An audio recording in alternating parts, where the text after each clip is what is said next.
Fala galera do Me Salva! Com vocês, professor Brunão, o cara do tardígrado, aqui para fazer comentários sobre a prova de Ciências da Natureza do Enem de 2022! Sim, estou aqui para conversar com vocês um pouco sobre as questões de biologia que apareceram nessa prova deste ano.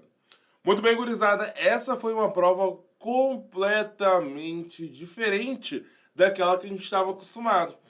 Tivemos lá cerca de 16 questões que abrangiam os conteúdos de biologia, entretanto, a distribuição desses conteúdos acabou sendo um pouco diferente. Em geral, ao longo de todos os anos do Enem, nós tivemos como uma tendência central o conteúdo de ecologia ser o mais cobrado na prova.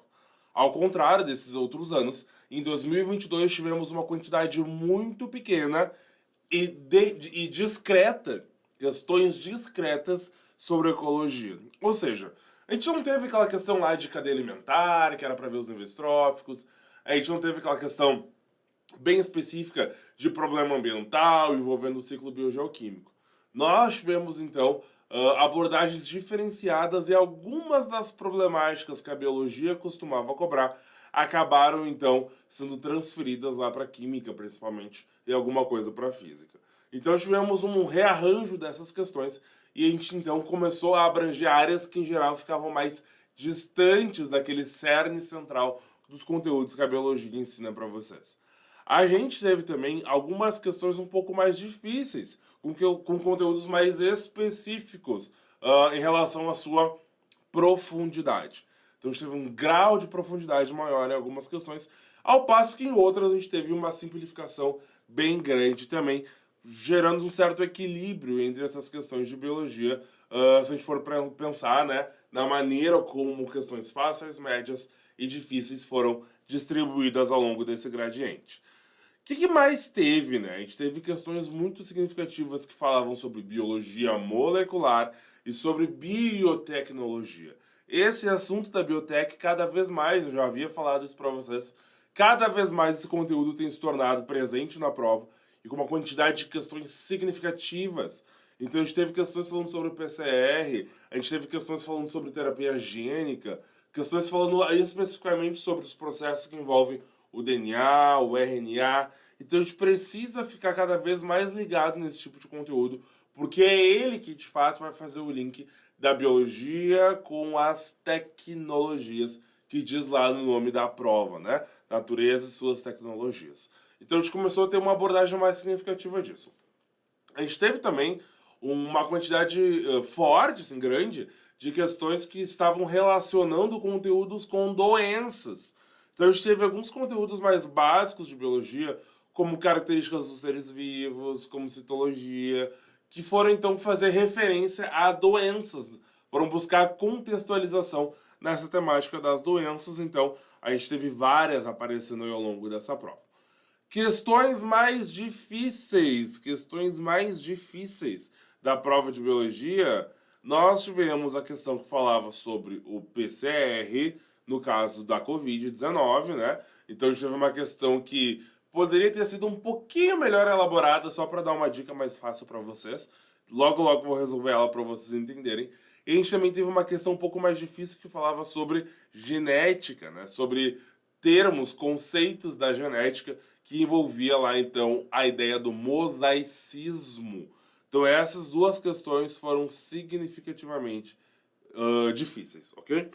Depois dessa, a gente ainda teria uma questão que foi aquela que falava sobre a leishmaniose e sobre a filariose, que são doenças que não aparecem tanto na prova, e você precisava conhecer um pouco dela, o ciclo dos vetores dela, para poder entender, então, esse processo. Certo, jovens? Então essas foram as questões mais difíceis que a gente teve ali entre as 16 questões de biologia que a gente encontrou na prova de natureza. Vamos dar uma resolvida em algumas questõezinhas aí? O que vocês acham?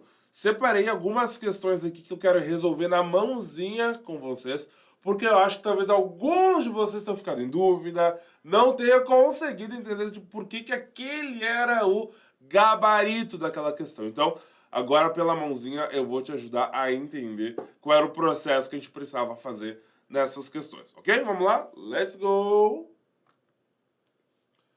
Muito bem, então olha só. A primeira questão que eu quero resolver com vocês é justamente essa aqui, ó. A questão 117 da prova amarela, que falava sobre alguns conceitos da genética. Vamos dar uma olhadinha no que o comando da questão está pedindo. Olha só. Entre mulheres heterozigotas para doenças determinadas por genes recessivos ligados ao sexo, essa inativação tem como consequência a ocorrência de o quê? Olha só. Vamos pensar, genes recessivos ligados ao sexo. O que isso significa? A gente precisa traduzir isso, né? Para uma linguagem que a gente conhece. Então, se é uma doença ligada ao sexo, ela é do cromossomo X, né? E aqui diz que são em mulheres, olha só. Em mulheres heterozigotas. Bom, se a característica é recessiva, né? O que essa mulher vai ser? XDzão, XDzinho, por exemplo, né? Então, aqui é uma mulher heterozigota para uma doença ligada ao sexo recessiva, ok? Belezinha? Então, olha só, o que acontece? O enunciado vai dizer pra gente que na figura está representado o mosaicismo em função da inativação aleatória de um dos cromossomos X, que ocorre em todas as mulheres sem alterações patológicas. Ou seja, a gente sabe que ao longo do desenvolvimento embriológico, um dos cromossomos X das fêmeas da espécie humana é inativado. Ele fica muito enrolado e forma o que a gente chama de corpúsculo de Barr. Isso acontece porque é necessário uma compensação de dose, né? Então, o macho da espécie tem só um cromossomo X, enquanto a fêmea tem dois, né? E ambos os sexos expressam a mesma informação. Não, não exatamente a mesma, né? Mas ambos os sexos expressam informações que estão nesses cromossomos. Então a gente precisa ter um equilíbrio entre a quantidade que é expressada nas fêmeas e nos machos, né? Porque o macho depois vai ter o cromossomo Y que vai fazer a diferenciação sexual em si. Então existe essa inativação. Um dos cromossomos X, ele fica muito enrolado, impossível de ler. A compactação é tão grande que eu não consigo colocar a enzima lá e fazer a leitura daquele DNA. Então ele fica inativado, porque ele está muito enrolado, porque tem metilações acontecendo ali. Então a gente chama esse cromossomo de corpúsculo de Barr, ok? De tão enrolado que ele fica, ele é visível ao microscópio. Então, essa inativação ela pode ser aleatória, ou um cromossomo X ou outro cromossomo X, ok? E isso acontecendo lá nas primeiras células, olha só. A primeira célula, que o zigoto, ele já tem uma inativação. Então, o que acontece? Ó, depois da segunda divisão aqui, ó, já fiz a primeira mitose, eu vou ter uma inativação aqui de um cromossomo numa célula e de outro cromossomo na outra.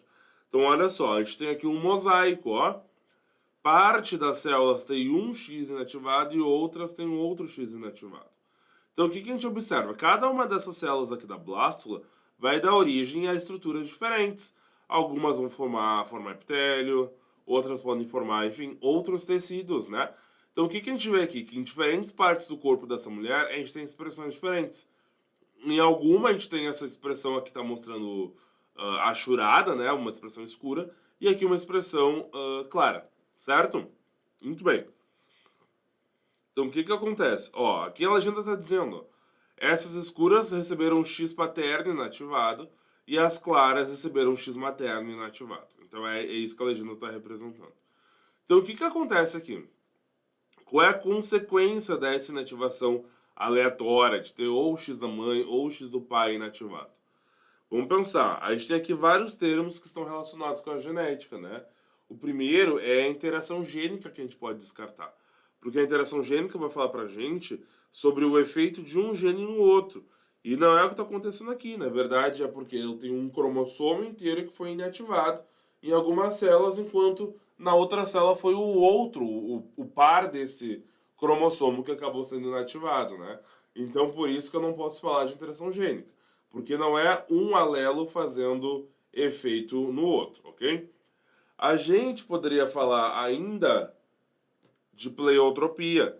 Mas o que é pleiotropia? Quando eu tenho um gene e esse gene tem vários efeitos. E não é o que a gente está vendo aqui, é um cromossomo e não um gene. Bom, mutação gênica também não, é um cromossomo inteiro, não é alguns genes do cromossomo X. E daí ficamos entre penetrância completa e expressividade variável. Penetrância completa vai falar pra gente sobre a expressão de um genótipo, de um fenótipo ou não no indivíduo. Então, por exemplo, alguns indivíduos com tal genótipo expressam tal característica ou não expressam tal característica. Ou seja, o mesmo genótipo pode ter expressões diferentes, ok? Isso que a gente chama de penetrância incompleta ou completa, do tipo, 50% da população com aquele genótipo tem tal característica. Isso é uma penetrância incompleta, ok? Agora, a expressividade variável vai falar para a gente sobre a variação no indivíduo. Então, aqui é sobre o indivíduo. Então, alguns genes vão se expressar de maneira variável nesse indivíduo aqui, por conta de qual é o cromossomo que está inativado. Então, a penetrância a gente está falando mais a nível de população, enquanto a expressividade a gente está falando em nível de indivíduo, ok? Então, nossa alternativa correta aqui é a alternativa I. Outra questão difícil que eu separei aqui para fazer com vocês foi a questão 107 da prova amarela, aquela que falava sobre o PCR da Covid-19. Então, olha só, vamos olhar aqui o comando. Essa etapa deve ser realizada para... Bom, vamos ver que etapa é essa. O que que diz? Uma etapa antecede a reação de PCR. Precisa ser realizada para permitir a amplificação do material genético do vírus. Então, ó, essa etapa de amplificação do material genético do vírus deve ser realizada para quê? Para que a gente precisa amplificar o material genético do vírus em si? Então, olha só, vamos dar uma olhadinha aqui. Entre as diversas técnicas para diagnóstico da Covid, destaca-se o teste genético. Considerando as diferentes variantes e cargas virais, um exemplo é a PCR, que é a reação em cadeia da polimerase, né? Reação efetuada por uma enzima do tipo polimerase. Essa técnica permite identificar com confiabilidade o material genético do SARS-CoV-2, um vírus de RNA. Então a questão diz que o coronavírus ele é um vírus de RNA. Qual é a grande questão? O PCR ele vai ser uma técnica que a gente vai... Aqui. O PCR ele vai ser uma técnica na qual nós vamos usar o DNA. Então, o que que se faz no PCR em si? Qual é o objetivo? Fazer cópias do DNA. Muito bem. Só que qual é a grande questão? Esse é um vírus de RNA. Então, como é que eu vou fazer cópias de DNA se o que eu tenho é RNA? Então, aqui que entra esse tipo de técnica aqui, que a gente chama de RT-PCR. Esse é o nome da técnica que a gente usou ao longo do Covid, né? PCR de transcriptase reversa, né? De transcrição reversa. O que significa isso? Esse RNA, ele vai servir de molde para que a gente possa formar um DNA. Que DNA é esse? Um DNA complementar. Então, esse cDNA aqui significa complementar. Complementar a quê? A esse molde de RNA. Então, se usa aqui a famosa enzima transcriptase reversa. Então, a partir do RNA, com essa enzima, a gente consegue produzir um DNA complementar, que é complementar a informação da fita. Então, esse DNA aqui, ó, ele vai seguir a técnica do PCR, que é fazer vários ciclos para fazer várias cópias desse DNA aqui. Então, olha só. Essa etapa deve ser realizada para concentrar o RNA viral? Não, eu não quero concentrar, eu quero pegar DNA viral. Identificar nas amostras anticorpos? Não, porque senão pegaria o sangue da pessoa. Proliferar o vírus em culturas, aumentando a carga viral? Não, a gente não deixa lá o ranho da pessoa proliferando. Purificar os ácidos nucleicos virais, facilitando a ação da enzima? Essa aqui você poderia ficar em dúvida, né? Mas eu não quero purificar, eu quero chegar no ácido nucleico, que é o que a técnica consegue usar, que é o DNA e não o RNA. E daí fica aqui a nossa última alternativa: obter moléculas de cDNA, ou seja, de DNA complementar viral, por meio da transcrição reversa. Por isso que o nome da técnica é RT, né, de Reverse Transcription, rtDNA. Se esse RT tivesse sido colocado na questão, eu acho que ele facilitaria bastante para vocês acertarem ela, ok? Muito bem, jovens. Então, essas foram as duas questões que eu selecionei para vocês, para a gente poder entender essas mais difíceis aí do Enem 2022. Foi uma satisfação medonha, uma hemorragia de prazer. Tenham sucesso nas suas vidas e não se esqueçam que a resistência do tardígrado esteja sempre com vocês. Beijão. Tchau, tchau.